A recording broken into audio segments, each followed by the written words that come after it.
El conocimiento es un universo infinito de posibilidades. Y hoy más que nunca, las ciencias, las humanidades y las artes han hecho posible que esté al alcance de todos, despertando ese espíritu que nos impulsa a seguir siendo curiosos, creativos, para investigar, liderar y trabajar en equipo, repensando el futuro y alcanzando territorios que jamás imaginamos. Es el mismo espíritu que un día llevó a esos pioneros a derribar los límites humanos para encontrar respuestas en la cima de una montaña, en las profundidades del océano, en la inmensidad del espacio, o buscando una probabilidad en 1.000.000. Es por esto que estamos en búsqueda constante de la excelencia, comprometidos con la formación de profesionales líderes y emprendedores que trabajan cada día por mejorar la calidad de vida de las personas. Porque no hay desafíos imposibles para espíritus sin límites, para espíritus emprendedores. Universidad Mayor.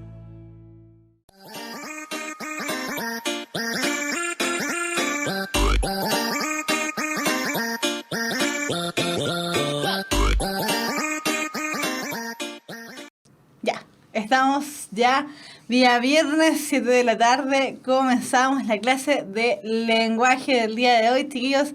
Sean todos ustedes súper bienvenidos a esta nueva clase, como decíamos, acá en Puntaje Nacional. Estoy viendo que hay gente en el chat, estaban saludando, tengan ustedes también mis saludos. Hola, hola, comenzamos la clase del día de hoy.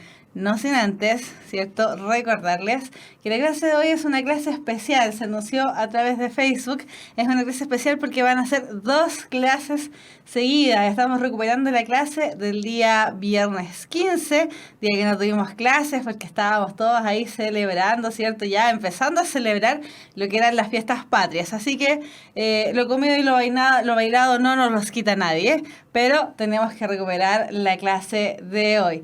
Les comento, chiquillos, que las clases ya están disponibles en el canal de YouTube para que las revisen, ¿cierto? Sobre todo las personas que se vienen recién integrando a las clases de Puntaje Nacional. Están todas las clases, tenemos hartas clases relativas a truquitos, datos, ¿cierto?, que nos pueden salvar en la PSU de lenguaje. Hemos revisado ítem por ítem, estamos ya revisando lo que es comprensión lectora, hace varias clases atrás ya, 2 o 3 clases atrás ya estamos comenzando a revisar lo que es comprensión lectora, así que ahí estamos revisando. Profe, ¿me puede recordar por favor la página de Facebook? Muchas gracias. La página de Facebook es Puntaje Nacional, si no me equivoco, Puntaje Nacional Chile. Así que ahí la pueden ir revisando. Ya, entonces, como decíamos, la clase de hoy es clase doble, pero partimos revisando la última patita de lo que es los géneros literarios, lo que son los textos literarios. Entonces, recordamos, ¿cierto?, una vez más, que el texto es este conjunto de enunciados que nos permite entregar un mensaje coherente y cohesionado según lo que sea el contexto. Y recordando también que en la PSU de lenguaje, esa primera PSU que nos toca el día no sé cuánto, a las 9 de la mañana, ese día, ¿cierto?, la primera PSU va a abarcar tanto textos literarios, no literarios, como aquellos referidos a los medios de comunicación masiva. Por eso estamos revisando tipos de texto, porque si bien ya no nos hacen preguntas de contenido, sí es importante saber algunos elementos relativos a los textos para precisamente mejorar y agilizar nuestra comprensión. Ya, vamos. Entonces, ya revisamos lo que es el género narrativo, lo que es relativo a lo que son los mitos, leyendas, epopeyas, etcétera, etcétera, etcétera. Género lírico, vimos la clase pasada, ¿cierto? La poesía más o menos clásica, la poesía estructurada, que es probable que salga en el PSU de lenguaje, decíamos, porque nos ha salido en las últimas PSUs de lenguaje y tampoco salió en el ensayo del DEMRE. Así que están un poquito al debe con el género lírico, así que es probable que salga por ahí. Y la clase del día de hoy vamos a revisar lo que es el género dramático a través de lo que son las tragedias, las comedias, el drama, etcétera, etcétera. Bien, Partimos el género dramático, al igual que el género narrativo y el género lírico, nace en la cuna de la sociedad occidental, que vendría siendo lo que es Grecia. De hecho, en una de las fotos, ¿cierto?, en esas ruinas que vemos ahí, son ruinas precisamente de un teatro griego, que estaba construido de tal manera que el sonido pudiese llegar a todas las gradas y pudiese llegar a toda la gente. Entonces, ¿quiénes inventaron el teatro? Precisamente los griegos. Hay registros más antiguos, que son bastante similares al teatro, porque sabemos que el ser humano en su capacidad de lenguajear, ¿cierto?, su capacidad de siempre querer comunicarse, ya contaba historias, ya hacía teatro, mímica, pantomima, un montón de cosas relativas al teatro desde antes. Pero el teatro como lo conocemos el día de hoy, ¿cierto?, esas obras teatrales que podemos apreciar, o las teleseries, telenovelas, series que podemos apreciar, son todas relativas al teatro antiguo, al teatro de la antigua Grecia.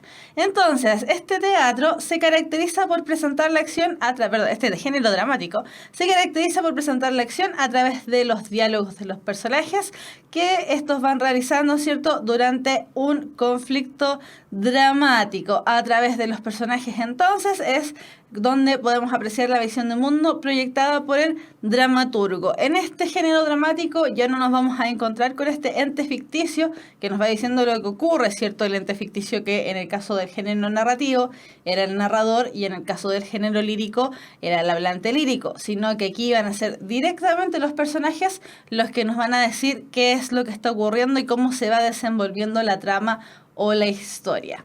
Entonces, ¿por qué me hice recién yo misma la corrección con respecto a lo que es el género dramático o la obra dramática y la obra teatral? Precisamente porque obra dramática y obra teatral no son lo mismo. Cuando hablamos de obra dramática nos vamos a enfrentar precisamente al texto, ¿cierto? A lo que está escrito, a lo que nosotros podemos leer. Y la obra teatral es la obra que ya se presenta en el escenario con caída de telón, con la gente aplaudiendo de pie a los personajes porque lo hicieron súper bien, etcétera, etcétera. Este fenómeno que ocurre con el texto dramático o con la obra dramática se llama virtualidad teatral. La obra dramática está pensada para ser representada dentro de las tablas o arriba de las tablas. Entonces, este elemento, la virtualidad teatral, es un requerimiento necesario para la obra dramática. ¿Por qué? Porque la obra dramática, si bien, ya dijimos, se nos va presentando a través de los diálogos de los personajes, también hay unos ciertos elementos que nos deja ahí de pista el dramaturgo para saber qué es lo que tienen que hacer los personajes o qué están haciendo los personajes. Por ejemplo, si se mueven de determinada manera o si aparece algún elemento nuevo en el escenario, cuándo se cambia la escenografía, etcétera, etcétera, etcétera. Entonces, obra dramática y obra teatral no son lo mismo, están enfocadas hacia lo mismo, pero no son lo mismo, tenemos esa pequeña diferencia. Ya. La estructura externa de esta obra dramática, de esta virtualidad teatral, está dividida en 3 elementos: los actos, los cuadros y las escenas. Los actos los vamos a reconocer porque están determinados por la subida y bajada de telón. Si nosotros vamos a ver una obra de teatro, por ejemplo, cada vez que se suba o se baja el telón, estamos frente a un nuevo acto. Generalmente las obras dramáticas están compuestas por 3 actos. ¿Para qué? Para determinar la estructura que tienen prácticamente todos los textos y que es la que hemos ido recordando a lo largo de las clases. Es decir, esta estructura de introducción, desarrollo, cierre, donde en la introducción se presentan los conflictos dramáticos, los personajes, en el desarrollo se van desenvolviendo y ya en la conclusión todo el elemento conflictivo se resuelve. Entonces, los actos generalmente, y esto no es obligatorio, pero sí generalmente la mayoría del tiempo, son 3, marcadas por subida y bajada de telón. En el caso de los cuadros, nosotros no vemos subida y bajada de telón. Probablemente los cuadros también se presentan junto al acto, pero no necesariamente. ¿Cómo reconocemos un cuadro? Cuando el decorado, ¿cierto?, la escenografía se cambia, ya sea totalmente, es decir, por ejemplo, estamos en otra habitación distinta a la que estábamos viendo anteriormente, o se cambia parcialmente, es decir, por ejemplo, nos pueden mostrar el desayuno de una familia y después cambiando cierto decorado, cambiando los platillos, por ejemplo, nos vamos a dar cuenta de que ya no estamos en el desayuno, sino que estamos en la merienda o en el almuerzo. Por lo tanto, ahí el cuadro tiene que ver con la escenografía misma. Y las escenas van a estar marcadas por las entradas y las salidas de los actores. En la PSU, como es un texto acotado, si bien ya hemos dicho que durante los años los textos se han ido extendiendo, ¿cierto? Más o menos entre una plana a 3 planas, no vamos a alcanzar a ver, por ejemplo, si nos aparece un texto dramático, no vamos a alcanzar a ver cambios de actos o cambios de cuadro, pero sí probablemente vamos a alcanzar a ver entrada y salida de actores, es decir, vamos a ver una o dos escenas dependiendo de la extensión del texto. Así que ojo con eso. Las escenas van a estar determinadas por si entran o salen, los actores principales sobre todo. En lo que son las formas dramáticas, tradicionalmente el teatro nos presenta 3 tipos de grandes historias. La primera la vamos a denominar tragedia, la segunda la comedia y la tercera y más reciente, entre comillas, porque igual es antigua, la tragicomedia o también conocido como el drama. En el caso de la tragedia, nosotros vamos a encontrar obras donde el protagonista se enfrenta a su destino fatal y de este destino fatal no puede escapar. Aunque trate, aunque se rebele contra los dioses, aunque se rebele contra su destino, igual no puede escapar de él y termina perdiendo miserablemente. Las tragedias, tal como dice el nombre, son trágicas. Tratan de escapar, no pueden y mueren mutilados, asesinados, envenenados, les pasa de locos, encerrados en un manicomio, etcétera. Les pasa de todos los protagonistas, son muy trágicas. El nombre lo dice, como destino final, como está proponiendo LeBlanc, exactamente, como destino final. No pueden escapar del destino. Después, en el caso de las comedias, tenemos el otro lado del teatro, ¿cierto? Que ya no es trágico, sino que es alegre, es dichoso, es chistoso también. Es la representación humorística y la finalidad que tienen generalmente las comedias es precisamente provocar risa, provocar la entretención del espectador. Por lo mismo, el contenido que presentan generalmente lo presentan de manera exagerada para que a nosotros nos llame la atención y nos haga reír. En ese caso tenemos una comedia, como en el caso de La Máscara, que nuevamente, si no me equivoco, está proponiendo LeBlanc con la película La Máscara, película antigua pero que nos sirve de ejemplo. Ambos elementos, la tragedia y la comedia, son elementos que nacieron en la antigua Grecia. Recordemos la cosmovisión griega. Ellos pensaban, ¿cierto?, que los dioses nos tenían preparados un destino. Y si nos tratábamos de escapar de ese destino, nos iban a ocurrir las peores penas del infierno. Infierno que ellos del cual no creían, ¿cierto? Tenían la cosmovisión distinta, creían en el Hades, pero no creían precisamente en un infierno como tal, como lo conocemos nosotros. Pero igualmente, ¿cierto? Decían, no, si usted se escapa de lo que le dice el hado, si usted se escapa de lo que le dice el destino, usted va a fallar miserablemente. Entonces, tragedia y comedia nacen en la antigua Grecia y la tragicomedia, este último elemento que decíamos que era más nuevo, entre comillas, nace en la época de Shakespeare. Por eso les decía que es nuevo entre comillas, porque la época de Shakespeare fue como en el 1500 algo, por lo tanto nuevo claramente no es, tiene por lo menos 500 años. Entonces, la tragicomedia, también conocida como el drama, mezcla los dos elementos mencionados anteriormente, es decir, la tragedia y la comedia, para hacernos tanto reír como llorar, es decir, nos llaman la atención desde los dos puntos de vista de nuestros sentimientos más sinceros, la alegría y la tristeza. ¿Por qué se utiliza esta tragicomedia? Porque finalmente es más verdadera, ¿cierto? Es más relacionada a lo que podría ser nuestra vida misma. Y precisamente recordemos que el teatro, uno de los elementos, así como la narrativa y la lírica, uno de los elementos que marcan todas estas creaciones literarias es la mímesis, es decir, el elemento que a nosotros nos pide copiar un poco la realidad, no escaparnos tanto de la realidad para que la obra sea más creíble y más cercana a nosotros como receptores. Por lo tanto, la tragicomedia, es decir, el drama, es más cercana a nuestra vida, tiene tanto de tragedia como de comedia, para hacer un equilibrio más preciso. Pensemos en las tragicomedias de Shakespeare, que es el inventor, ¿cierto?, de este género, que podría dígase Romeo y Julieta, Hamlet, etcétera, etcétera. En esa época empiezan a aparecer siempre obras dramáticas que siempre tienen un personaje que distiende un poco el ambiente, que se hace el chistoso, que dice alguna cosa inapropiada, por lo tanto a nosotros nos rompe la atención y nos hace reír, etcétera, etcétera. Las teleseries, las telenovelas, se enmarcan precisamente dentro de lo que son las tragicomedias, porque precisamente buscan retratar la sociedad tal como es, o tal como es, entre comillas, pero tratan de retratarnos más o menos a cabalidad. Por lo tanto, las teleseries, independiente de qué país, ¿cierto? Las teleseries toman elementos de la tragicomedia. Ya. Dentro de lo que ya es la estructura externa de las obras literarias, nos vamos a encontrar con dos elementos de vital importancia para el desarrollo de la obra dramática, es decir, para el texto escrito. Estos elementos son de la acotación y el diálogo. Ya dijimos, ¿cierto?, que el texto dramático no presenta un ente ficticio que nos cuenta las cosas, sino que son los mismos personajes los que nos van diciendo lo que tenemos que ir armando en nuestra cabeza para ir comprendiendo el texto. Sin embargo, hay un elemento que el dramaturgo deja. El dramaturgo es el creador de las obras dramáticas, el que las escribe.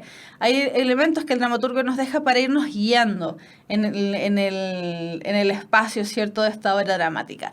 Y estos textos, estos pequeñitos textos, son los llamados acotaciones. Las acotaciones, como decíamos, son indicaciones que da el dramaturgo para dirigir a los actores y los cambios de escenario. Si lo llevamos ahora al contexto de lo que vendría siendo la obra teatral, es decir, la puesta en escena de la obra dramática, las acotaciones vendrían a estar a cargo tanto de los actores como del director de la obra, como del tramoyista, por ejemplo, si es que tienen que cambiar las luces o cambiar la escena, etcétera, etcétera. Entonces, las acotaciones a nosotros nos dan indicaciones acerca del contexto de la obra dramática, qué es lo que se está haciendo.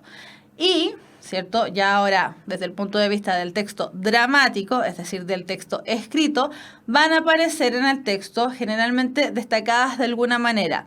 Usualmente se utiliza lo que es el paréntesis y una letra distinta al resto del cuerpo. Por ejemplo, podemos estar ocupando la misma tipografía, pero se va a utilizar en cursivas. Pero lo que sí o sí generalmente aparecen entre paréntesis para hacer la diferencia entre lo que es el diálogo del actor o el diálogo del personaje y lo que el dramaturgo espera que el personaje realice. Y el otro elemento, ¿cierto?, de lo que es la estructura externa es el diálogo que realizan los personajes. Diálogo a través del cual, conversación a través de la cual nosotros nos vamos enterando de qué es lo que va ocurriendo en el texto mismo. Entonces, es el diálogo, es a través del diálogo que nosotros vamos desarrollando la historia dramática, es decir, qué es lo que ocurre en esta obra dramática.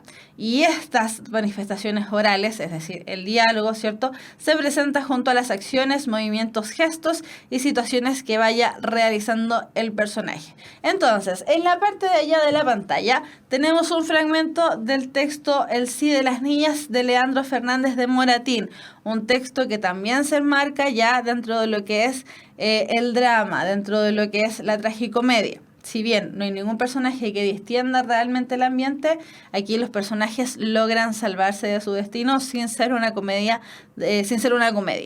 Entonces, los primeros dos elementos que vemos que están marcados en negro, el diálogo de Doña Francisca y de Doña Irene, es lo que nosotros veníamos desarrollando como diálogo, es decir, a través de ella nosotros nos vamos enterando qué es lo que ocurre.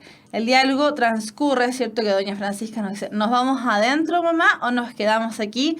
Doña Irene responde, ahora, niña, que quiero descansar un rato. Don Diego, otro de los personajes que aparece ahí, dice, hoy se ha dejado sentir el calor en forma. Doña Irene le responde, ¿y qué fresco tienen aquel locutorio? Vaya, está hecho un cielo. Diálogo de señora. Entonces, ¿qué es lo que tiene que hacer Doña Irene mientras está mencionando y qué fresco tienen aquel locutorio? Vaya, está hecho un cielo.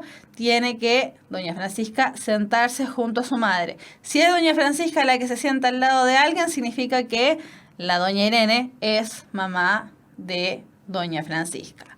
Entonces, Las acotaciones, chiquillos, ahora ya pensando desde el punto de vista de nuestra lectura de textos dramáticos, las acotaciones jamás tenemos que pasarlas por alto, nos entregan mucha información. Si a nosotros nos entregaran, difícil que lo hagan, pero si a nosotros nos entregaran, por ejemplo, este mismo fragmento, ¿cierto?, del sí de las niñas, nosotros tendríamos que saber, y a través de ese mismo diálogo, sabríamos que doña Francisca y doña Irene comparten una relación de parentesco donde doña Irene es la mamá de doña Francisca. Ahí tenemos un dato importante para nuestro texto dramático. Entonces, ojo con esto.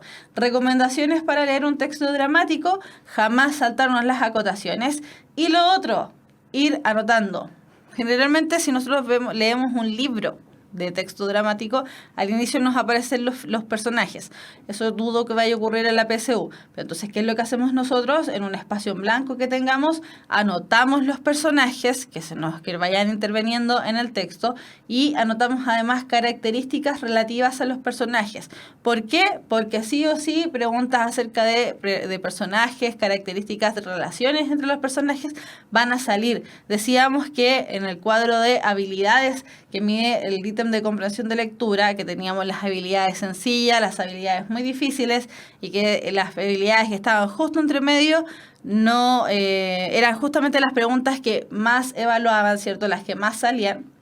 Ese tipo de preguntas va a aparecer. ¿Por qué? Porque son preguntas de caracterización, de relación, etcétera. Por lo tanto, vamos a estar ejecutando habilidades intermedias. Otro de los elementos ya de la estructura interna de lo que es la obra dramática es el conflicto y la acción dramática, ya refiriéndonos directamente a lo que es la estructura y comprensión de lo que es el texto dramático. Todas las obras dramáticas presentan un conflicto humano entre dos fuerzas opuestas. Ojo con esto, las fuerzas opuestas no necesariamente son dos personajes. Sí va a haber un personaje, por supuesto, pero la fuerza esta rival, ¿cierto?, la que está ahí haciendo el conflicto con el protagonista, puede ser una fuerza externa o interna. En el caso de externa, ¿cierto?, va a ser un rival, un combate o alguna situación desgraciada. Y en el caso del personaje interno o del conflicto interno, ¿cierto?, va a ser una angustia, una necesidad o un trastorno de ánimo del mismo protagonista. Por lo tanto, categorizar al antagonista simplemente buscando un personaje que realice esta acción de ser en antagonista es un poco impreciso. ¿Por qué? Porque el antagonista puede que no exista, sino que el antagonista puede ser incluso el mismo personaje protagonista. Entonces, ojo con esto. El antagonista o el elemento que le genera el conflicto al protagonista va a ser precisamente algo, ya sea abstracto u concreto. En el caso de los abstractos, por ejemplo, ahí nos encontramos con el tema de la angustia, la necesidad, del trastorno de ánimo, ¿cierto?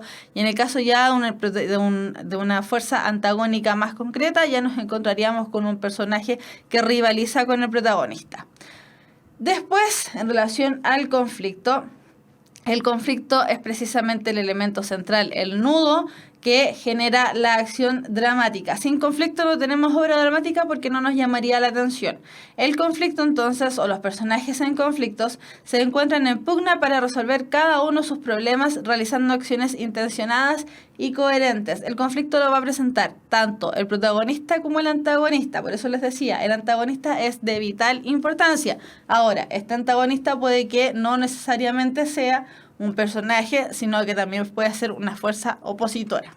Desde ese punto de vista, entonces, encontramos lo que vendría siendo la estructura de una obra dramática, que se va a desarrollar en 4 partes, 2 de las cuales están enmarcadas en lo que vendría siendo la parte del desarrollo que hablábamos de que todo texto se enmarca en lo que es introducción, desarrollo y conclusión. En lo que vendría siendo la introducción de nuestro texto dramático, nos encontramos con la presentación del conflicto. ¿Qué es lo que ocurre aquí? Se dan a conocer las fuerzas que se oponen y además se da a conocer los objetivos que cada una de ellas persigue. En el caso del desarrollo del conflicto nos encontramos con las fuerzas luchan por lograr sus metas. Ahí ya hay una fuerza que se está desarrollando. Y en el clímax de la obra nos encontramos con el momento de mayor tensión donde se enfrentan las fuerzas. Por lo tanto, dentro del desarrollo del conflicto y el clímax de la obra es donde nosotros encontramos precisamente el desarrollo de la obra teatral, la parte de mayor extensión de la obra. Y finalmente, en el desenlace dramático, una de las fuerzas es derrotada, finalizando el conflicto. Es decir, aquí ya el conflicto se distendió, se calmó, se relajó y se acabó la obra dramática porque ya no hay más conflicto, por lo tanto ya no nos llama la atención, ya sea si es tragedia, comedia o drama. Se acabó. Entonces, pensemos en alguna película, la que ustedes quieran, ¿cierto? Pensemos en una película que ustedes quieran y vayan viendo, ¿cierto?, cómo se presenta el conflicto. Siempre al inicio de la película se va desarrollando, nos presentan los personajes, qué es lo que hacen, cómo se desenvuelven, el contexto en el que están, etcétera, etcétera, etcétera. Y después de que ya ocurrió todo eso, se van a lo que es el desarrollo del conflicto y el clímax de la obra, que es cuando la parte que uno se está comiendo las uñas, se está comiendo las cabritas sin darse cuenta, ¿cierto? Y finalmente ya en el desenlace uno se ríe, se calma y todo está en paz. Ya, entonces decíamos que para las obras dramáticas teníamos dos conflictos. Si bien los ejemplos que tenemos aquí, que están tomados del libro Los Juegos del Hambre, este libro se llevó a una película, por lo tanto se llevó también a lo que vendría siendo un texto dramático para que los actores lo desarrollaban. Por eso tomé fotos de la película. Entonces, los personajes, decíamos, vamos a encontrar fuerzas opositoras. Si la fuerza opositora negativa es un personaje, nos encontramos entonces con un antagonista. El protagonista es el portador de la acción dramática y generalmente es lo que vendría siendo el personaje principal. Y el antagonista, es decir, el que choca con el protagonista, es el opuesto al protagonista y es fundamental para la acción dramática, pues genera, ¿cierto?, este conflicto dramático que ya dijimos que es el nudo de la obra dramática y que tiene que estar sí o sí, porque si no nosotros lectores, receptores, no nos interesa leerlo. Entonces, en este caso, ¿cierto?, fíjense cómo está armada la palabra tanto protagonista como antagonista. Los dos tienen un elemento que los une, que es agonista, es decir, que agoniza, que adolece. Es muy similar a un adolescente, ¿cierto?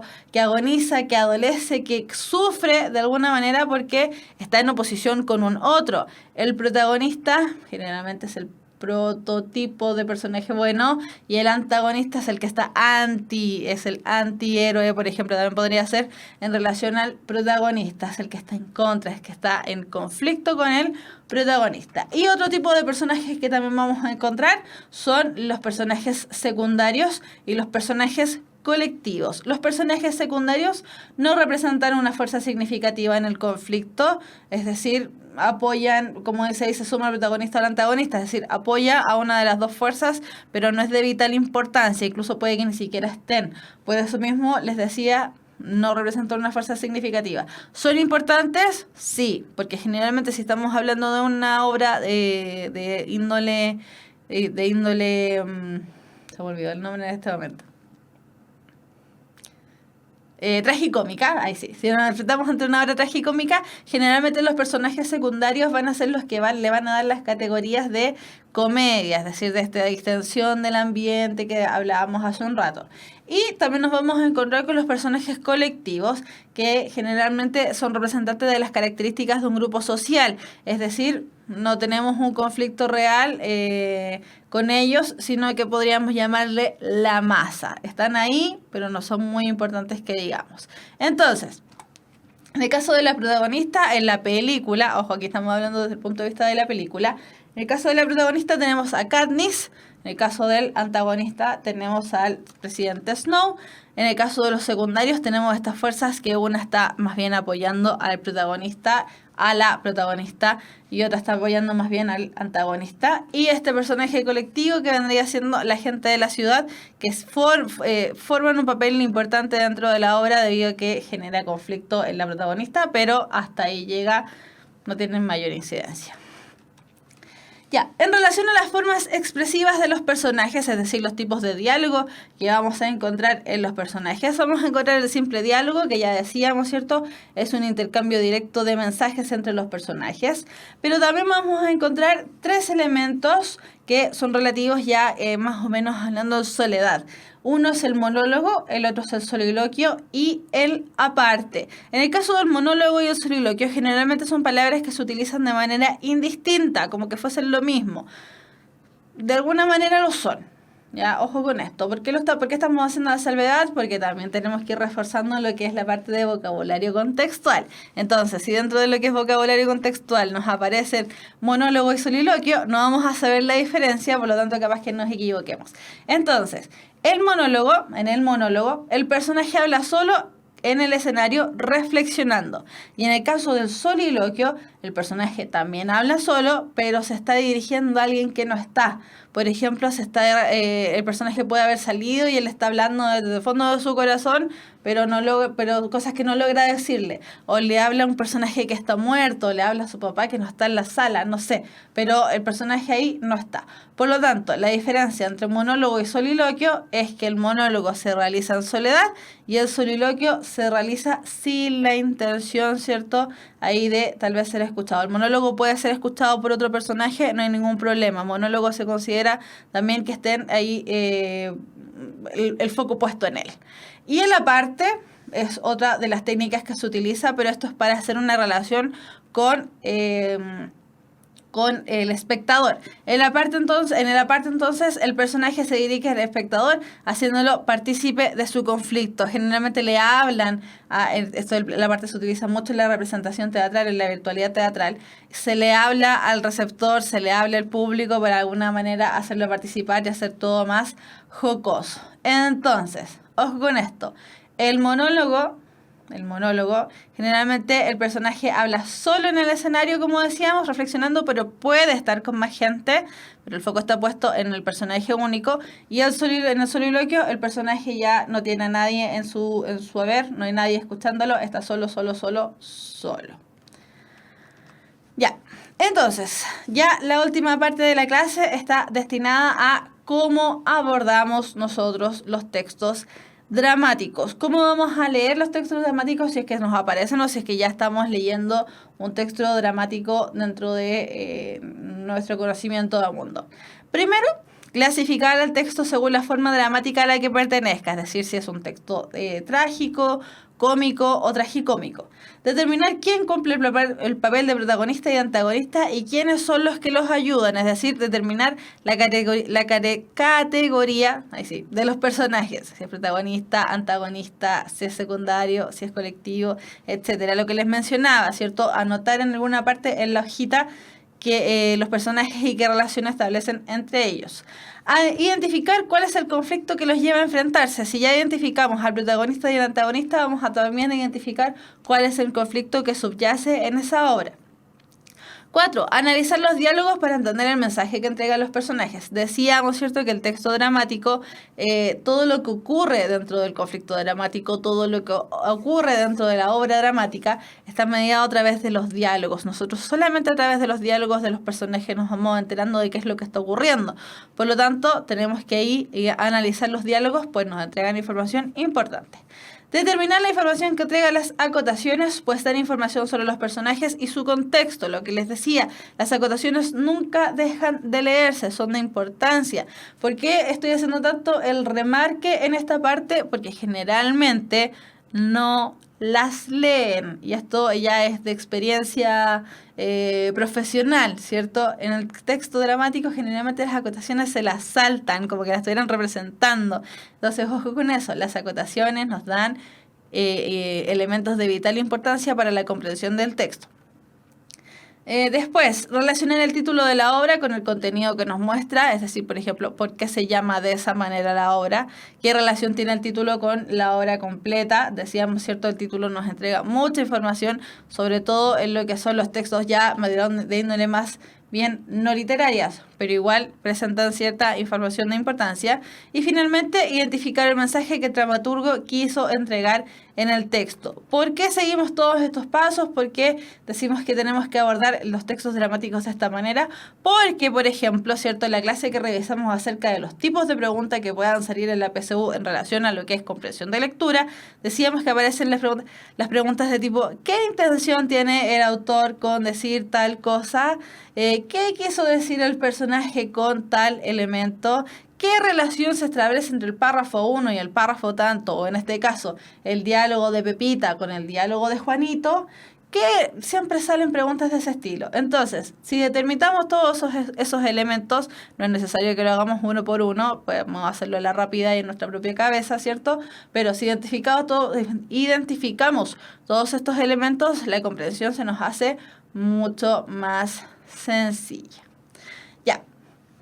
Entonces, chiquillos, yo estoy viendo que hay preguntas, así que calma, las voy a leer al final de la clase para que disparemos todas las preguntas que puedan haber.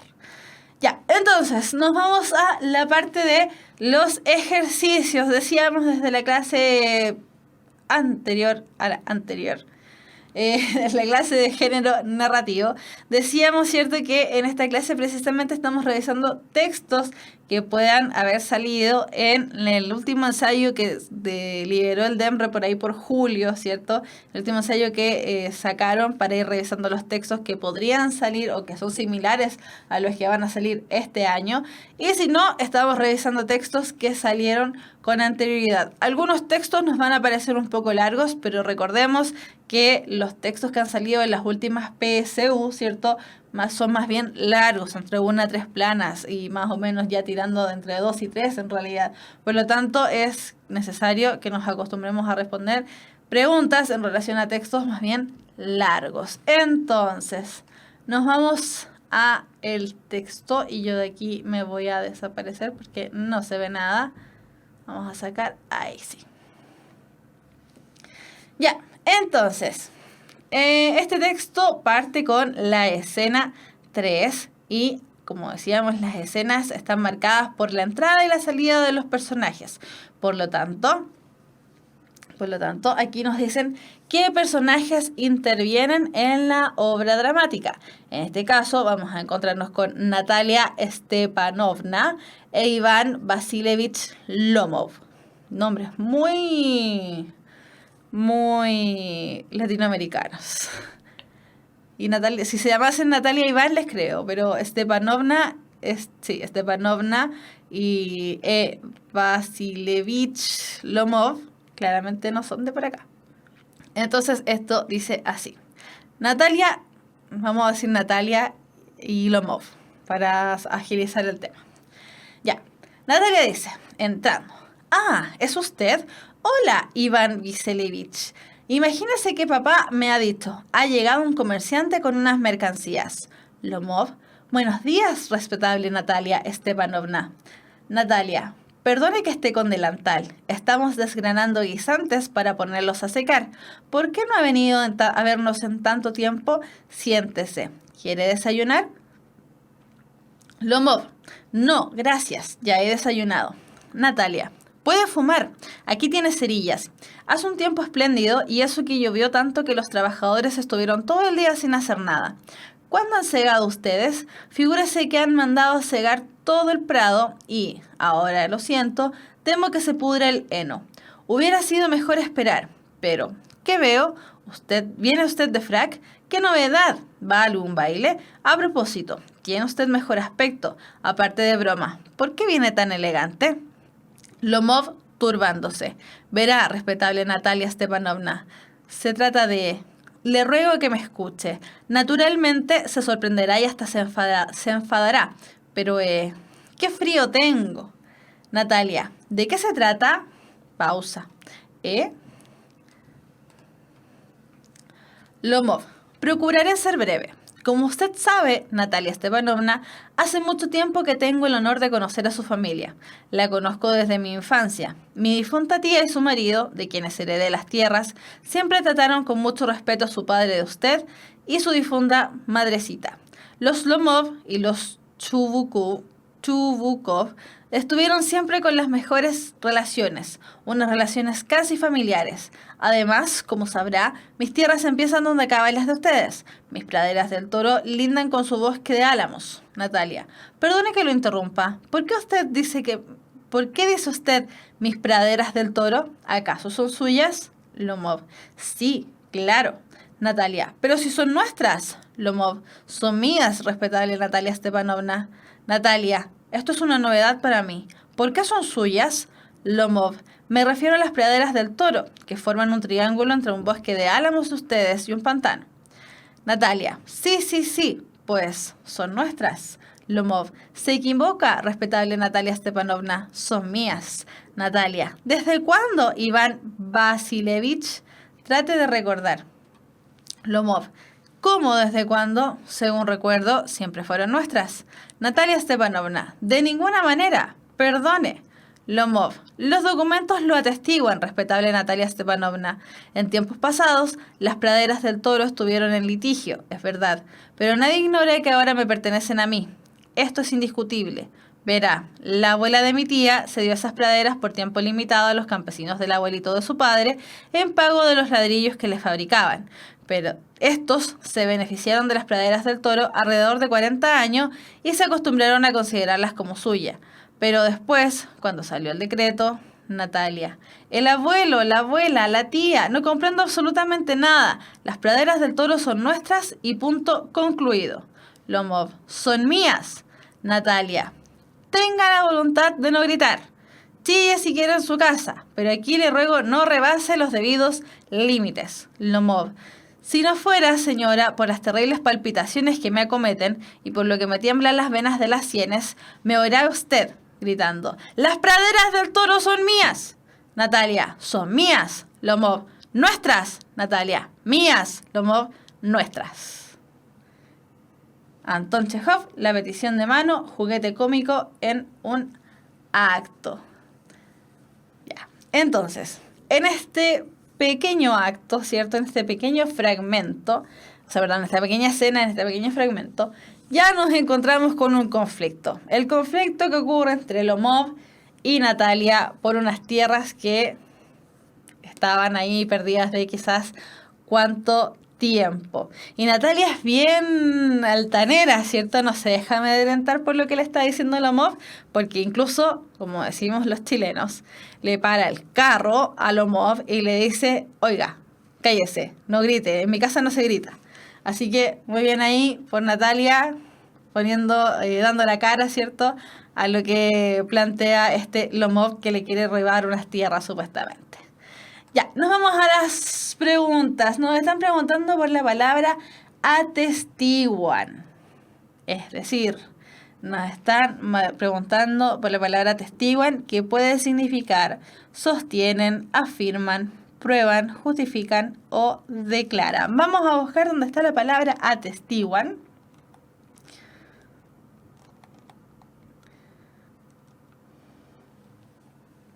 Ahí está. Ya, Lomov, los documentos lo atestiguan, respetable Natalia Stepanovna. Nos están preguntando por la palabra atestiguan. Entonces, los documentos sostienen, afirman, prueban, justifican o declaran. Ya, al parecer hay mayorías de C, pero también hay varias B.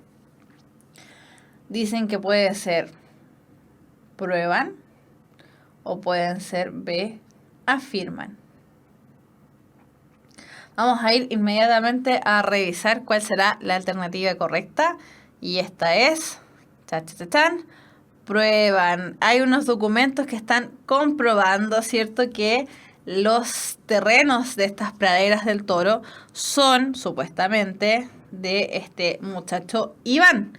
Por lo tanto, efectivamente, los documentos, ¿cierto?, prueban que supuestamente los terrenos son de Iván. Por lo tanto, atestiguan puede ser reemplazado dentro del contexto sin alterar el orden de los elementos por la palabra prueban. ¿Por qué afirman? La verdad es que también es un gran distractor, pero como dice LeBlanc. Muy bien en el chat. LeBlanc se está ganando los 850 simbólicos meritorios el día de hoy. LeBlanc nos está diciendo que un documento no afirma. Efectivamente, un documento no afirma, sino que es una prueba irrefutable de algo. Por lo tanto, es C y por eso no es B. Ya, y nos vamos rapidito a lo que es la pregunta desafío de la Universidad Mayor para espíritus emprendedores. La pregunta de desafío dice así: ¿cuál de las siguientes opciones representa adecuadamente la actitud de Iván Vasilevich durante su encuentro con Natalia? Entonces, ¿cuál de las opciones? Nos están preguntando por la actitud de Iván hacia Natalia en este encuentro que tuvieron.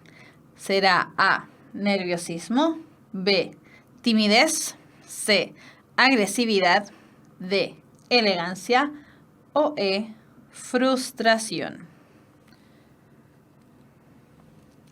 Eso quiere decir que ya nos están preguntando directamente por la comprensión del texto, es decir, las reacciones que cometen, ¿cierto?, los personajes.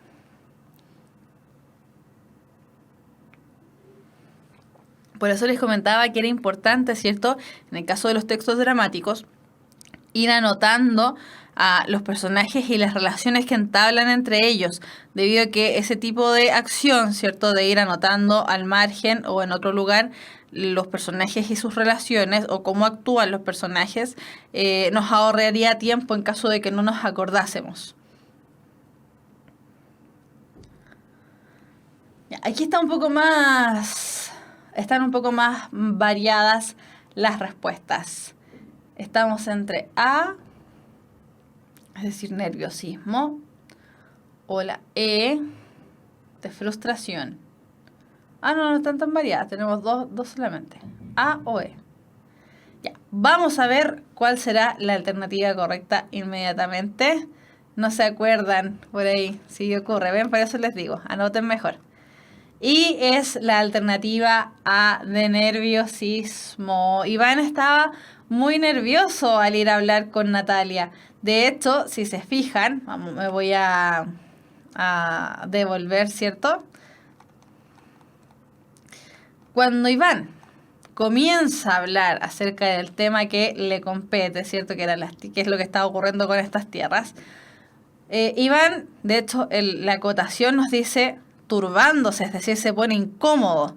Dice: verá, respetable Natalia Stepanovna, se trata de... Le ruego que me escuche. Naturalmente se sorprenderá y hasta se enfadará, pero súper, ¿cierto? Ahí marcado. Está textual, como dice... ¿Quién fue que dice? Luna, ¿cierto? Está textual, aparece la palabra turbándose.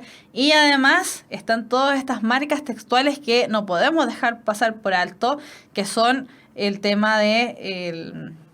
los puntos suspensivos que dan la impresión de que él está buscando las mejores palabras para referirse a Natalia porque el tema que va a tratar lo complica un poco. Entonces, además, en una parte, ¿cierto?, es decir, en una manera de interactuar con el público, en una manera de no hablarle directamente a Natalia y de un poco sacar su tensión fuera, él dice: qué frío tengo.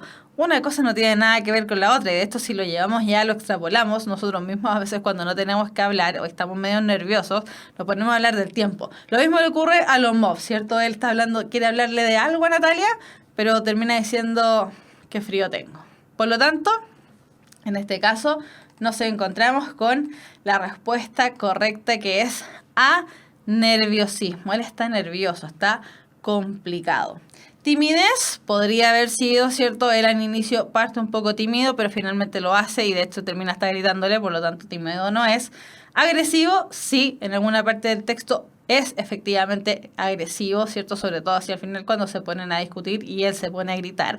Pero tenemos que considerar que él nos está preguntando durante el encuentro con Natalia, es decir, desde el inicio de la escena que se nos presentó. Elegancia, no tiene nada que ver. Frustración, sí, está un poco frustrado porque Natalia le está refutando, le está diciendo que no, que sí, que no, que sí. Entonces, podría haber sido frustración, pero insisto, nos están preguntando durante el encuentro con Natalia. Y el encuentro con Natalia comienza inmediatamente con la escena que estábamos leyendo. Por lo tanto, la alternativa correcta es la alternativa A.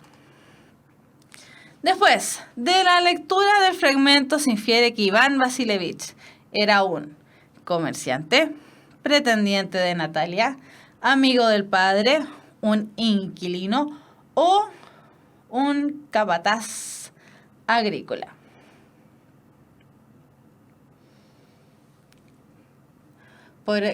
Morrocotudo está preguntando, pero en la PSU estos sinónimos irían acompañados con un breve contexto cada uno. Ya, eso sería con respecto a lo que eso es el vocabulario contextual. Mi estimado Morrocotudo, recuerde, y esto es un recordatorio para todos, que en la PSU de este año va a entrar vocabulario contextual tanto antiguo como nuevo.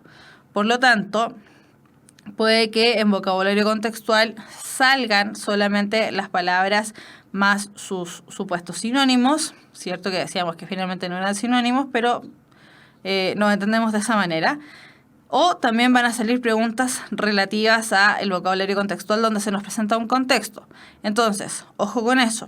Nos van a salir los dos tipos de preguntas. La salvedad es que este año no sabemos cuál es el número de cada cual. Es decir, por ejemplo, el año anterior nos habían dicho van a ser 6 preguntas de este y 7 preguntas de vocabulario contextual nuevo. Pero este año no nos dicen nada en lo que es el temario de la PSU de lenguaje. Por lo tanto, no sabemos qué tipo de preguntas nos vamos a encontrar en lo que es vocabulario contextual. Solamente sabemos que viene vocabulario nuevo y antiguo, pero no sabemos en qué orden. Ya, van diciéndome que es la E, la B, la C, la E o la A. Estamos variadas. Esta es la pregunta complicada del texto.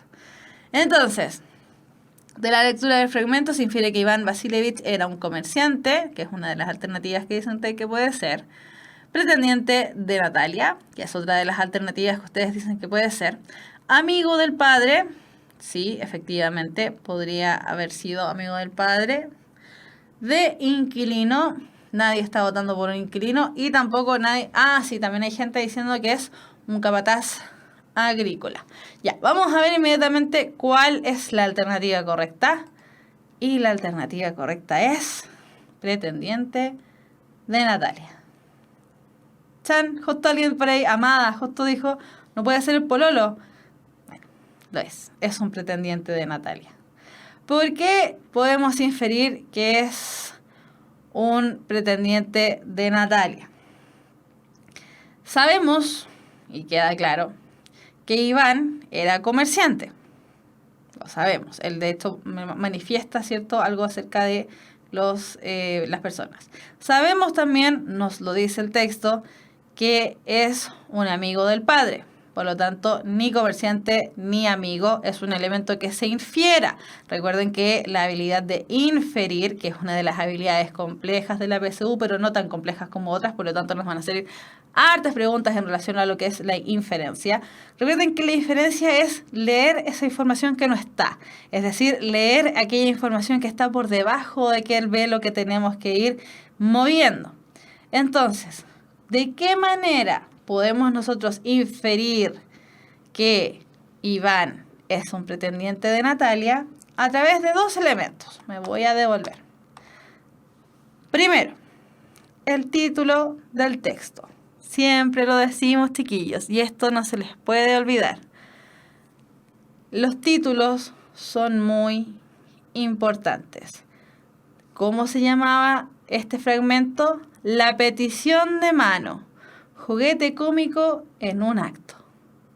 Ya, ahí tenemos la primera marca, el título, la petición de mano. Segunda marca la encontramos al inicio.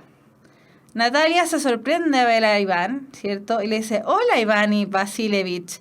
Imagínense que papá me ha dicho, ha llegado un comerciante con unas mercancías. Es decir, el papá no cacha una, no sabe nada. Lomov le dice, buenos días, respetable Natalia. Natalia le dice, perdone que esté con delantal. Estamos desgranando guisantes para ponerlos a secar. ¿Por qué no ha venido a vernos en tanto tiempo? Entonces, está ahí, está claramente retándolo, porque no ha venido por mucho tiempo. No, gracias, he desayunado. Aquí puede fumar, tiene cerillas, la. Todos esos elementos a nosotros nos dicen, ya. Estos tipos, Natalia e Iván, algún tipo de relación tiene. Y de hecho, en ese mismo diálogo donde Natalia le dice puede fumar, aquí tiene cerillas, le dice, a propósito, tiene usted mejor aspecto. Aparte de broma, ¿por qué viene tan elegante? Ya, date. Ahí está el elemento que está en el texto, ¿cierto? Iván está nervioso. Si bien está peleando por unas tierras, está nervioso. No sabemos si está nervioso porque tiene que hablarle acerca de las tierras o tiene que hablarle de alguna otra cosa. El hecho de que Iván haya ido de frac a ver hasta Natalia, ¿cierto?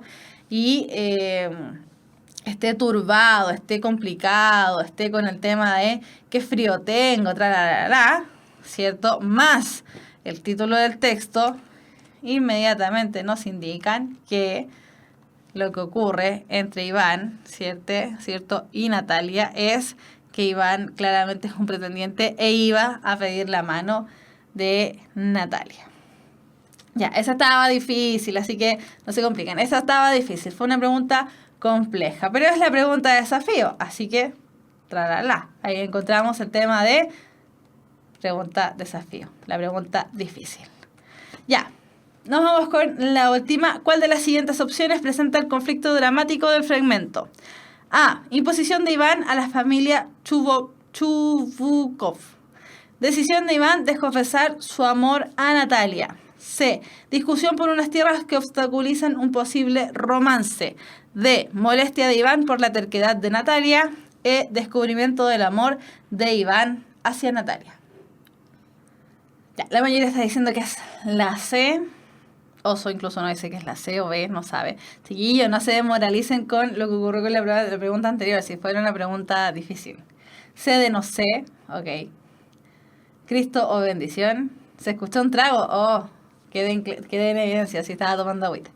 Ya, vamos a ver si es la C o la B. ¿Están con la duda?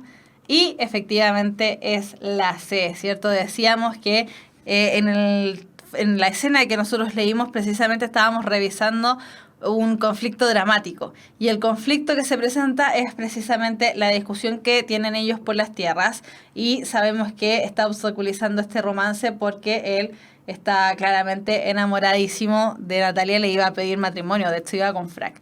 Por lo tanto, nos encontramos con la alternativa C, discusión por unas tierras que obstaculizan un posible romance. Bien, chiquillos, esas fueron entonces la pregunta de desafío de esta semana en este fondo tan bello. Me encantan los fondos oscuros, así que fondo negro, súper bien. Ya, bien, chiquillos, no se desmoralicen por esa pregunta. Era una pregunta difícil, así que era la pregunta de desafío, ¿ya? Así que tranquilidad. Ya, nos vamos a la última parte de esta clase. Recordemos que hoy tenemos clase doble, por lo tanto, en unos minutos más, ¿cierto? Terminamos esta clase. Vamos a dar unos pequeños minutitos de recreo para que se estiren, se despejen de la pantalla. Pero ahora nos vamos con preguntas relativas a la clase o a la PSU de lenguaje.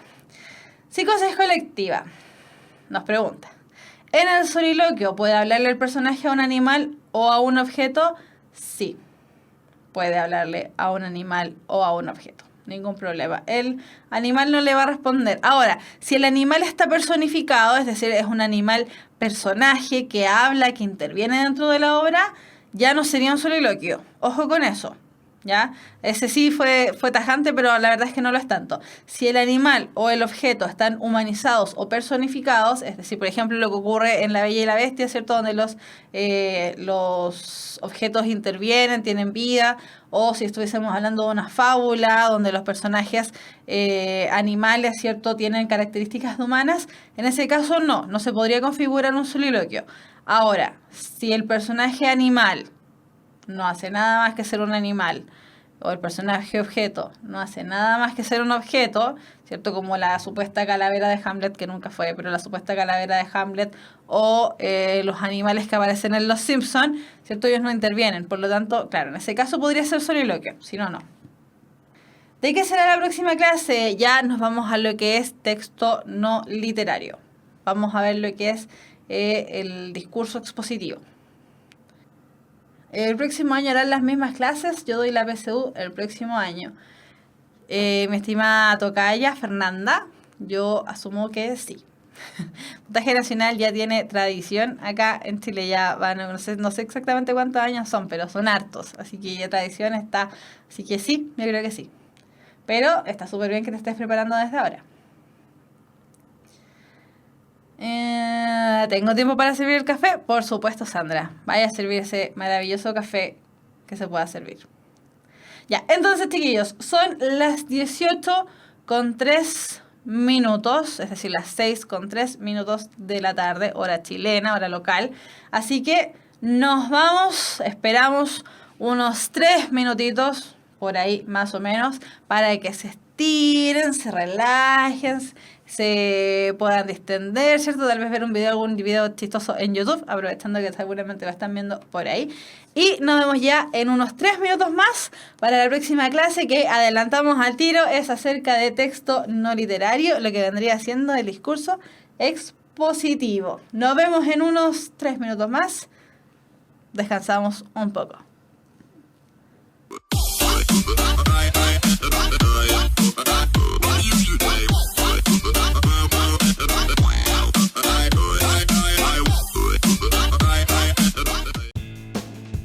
El conocimiento es un universo infinito de posibilidades, y hoy más que nunca, las ciencias, las humanidades y las artes han hecho posible que esté al alcance de todos, despertando ese espíritu que nos impulsa a seguir siendo curiosos, creativos, para investigar, liderar y trabajar en equipo, repensando el futuro y alcanzando territorios que jamás imaginamos.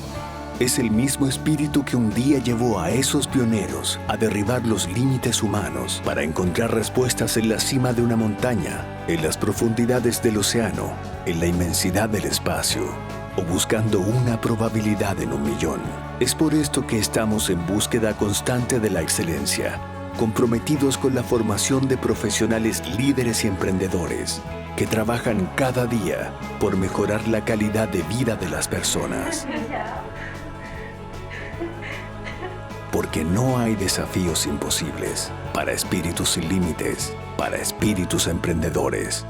Universidad Mayor.